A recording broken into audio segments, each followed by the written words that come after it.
महाभारत के युद्ध में कौरवों की और 11 अक्षौहिणी सेना और पांडवों की ओर से 7 अक्षौहिणी सेना ने भाग लिया था। यानी इस युद्ध में सभी महारथियों की सेनाओं को मिलाकर करीब 50 लाख से ज्यादा लोगों ने भाग लिया था।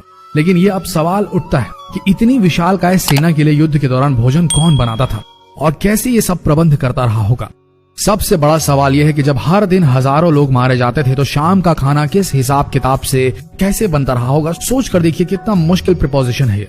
दर्शकों, आइए जानते हैं आज के इस वीडियो में वो गूढ़ रहस्य कि कैसे पोषण मिलता था महाभारत के सैनिकों को।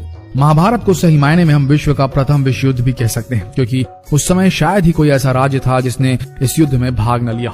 उस काल में आर्यव्रत के समस्त राजा या तो कौरव या पांडवों के पक्ष में खड़े दिख रहे थे। हम सभी जानते हैं कि बलराम और रुक्मणी ये 2 ही व्यक्ति थे जिन्होंने इस युद्ध में भाग नहीं लिया था। किंतु एक और राज्य ऐसा था जो युद्ध क्षेत्र में होते हुए भी युद्ध से अलग था, और वो था दक्षिण का उडुपी। महाभारत में वर्णित कथा के अनुसार जब उडुपी के राजा अपनी सेना सहित कुरुक्षेत्र पहुंचे तो कौरवों और पांडवों दोनों ने उन्हें अपने पक्ष में लेने का प्रयत्न करा।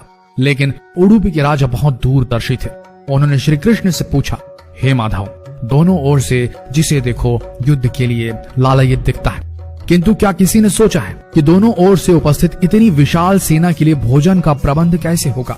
इस पर श्री कृष्ण ने कहा, महाराज, आपने बिल्कुल सही सोचा है। आपके इस बात से मुझे प्रतीत होता है कि आपके पास इसकी कोई योजना है। अगर ऐसा है तो कृपया बताएं। उसके बाद उडुपी के राजा ने कहा, सत्य तो यह है कि भाइयों के बीच हो रहे इस युद्ध को मैं उचित नहीं मानता। इसी कारण इस युद्ध में इच्छा मुझे नहीं है, किंतु ये युद्ध अब टाला भी नहीं जा सकता। इस कारण मेरी ये इच्छा है कि मैं अपनी पूरी सेना के साथ यहाँ उपस्थित समस्त सेनाओं के भोजन का प्रबंध करूं।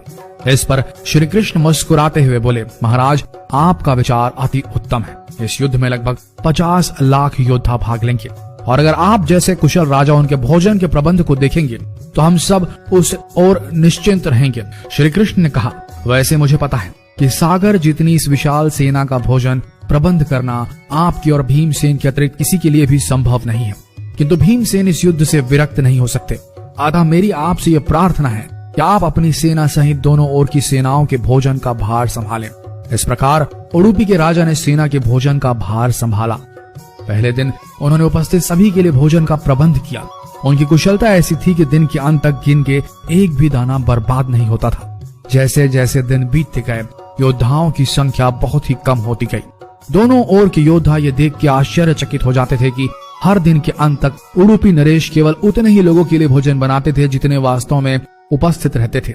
किसी को समझ नहीं आ रहा था कि उन्हें कैसे पता चल जाता है कि आज कितने योद्धा मृत्यु गति को प्राप्त होंगे, ताकि उस आधार पर भोजन की व्यवस्था की जा सके। इतनी विशाल सेना के भोजन के प्रबंध करना अपने आप में ही एक आश्चर्य था, और उस पर भी इस प्रकार के अन्न का एक भी दाना बर्बाद न हो, यह तो किसी चमत्कार से भी कम नहीं था। अतः 18वें दिन युद्ध समाप्त हुआ और पांडवों के राज्याभिषेक के दिन युधिष्ठिर से रहा नहीं गया, और उन्होंने उडुपी नरेश से पूछ ही लिया, हे महाराज, समस्त देशों के राजा हमारी प्रशंसा कर रहे हैं कि किस प्रकार हमने कम सेना होते हुए भी उस सेना को परास्त कर दिया जिसका नेतृत्व पितामह भीष्म, गुरु द्रोण, ज्येष्ठ भ्राता जैसे महारथी कर रहे थे। किंतु मुझे लगता है कि हम सबसे अधिकांश प्रशंसा के पात्र आप हैं, जिन्होंने न केवल इतनी विशाल सेना के लिए भोजन का प्रबंध किया, अपितु ऐसा प्रबंध किया कि एक दाना भी अन्न का व्यर्थ न हो पाया। मैं आपसे इस कुशलता का रहस्य जानना चाहता हूँ। इस पर उडुपी नरेश ने मुस्कुराते हुए कहा, सम्राट, आपने जो इस युद्ध में विजय पाई है उसका श्रेय किसे देंगे। इस पर युधिष्ठिर ने कहा, श्री कृष्ण के अतिरिक्त इसका श्रेय किसी और को जा नहीं सकता। अगर वे ना होते तो कौरव सेना को परास्त करना असंभव था। तब उडुपी नरेश ने कहा, हे महाराज, आप जिसे मेरा चमत्कार कह रहे हैं वो श्री कृष्ण का ही प्रताप है। ऐसा सुनकर वहां उपस्थित सभी लोग आश्चर्यचकित हो गए। तब उडुपी नरेश ने इस रहस्य से पर्दा उठाया और कहा, हे महाराज, श्री कृष्ण प्रतिदिन रात्रि को मूंगफली खाते थे। प्रतिदिन शिविर में गिन के मूंगफली रखी जाती थी और उनके खाने के पश्चात गिनकर देखी जाती थी उन्होंने कितनी मूंगफली खाई है।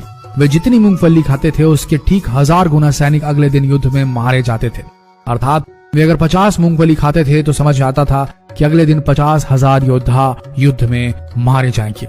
इसी अनुपात में अगले दिन भोजन कम बनाया जाता था। यही कारण था कि कभी भी भोजन व्यर्थ नहीं हुआ।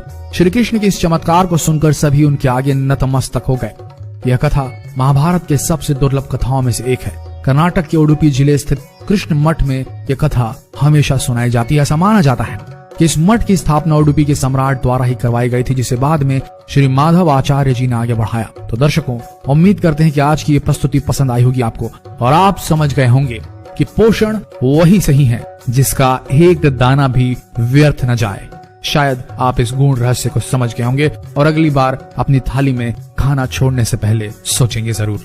तो मिलते हैं अगले दिलचस्प वीडियो में, तब तक के लिए बने रहिए इस पेज के साथ और हो सके तो जो भी आपको लगे इस ज्ञान को जितना हो सके इस वीडियो को शेयर करें, ताकि हमारा देश पुरातन भारत जो था उससे जुड़ सके आज का आधुनिक भारत। मिलते हैं अगले दिलचस्प वीडियो में, तब तक के लिए आप सबका धन्यवाद।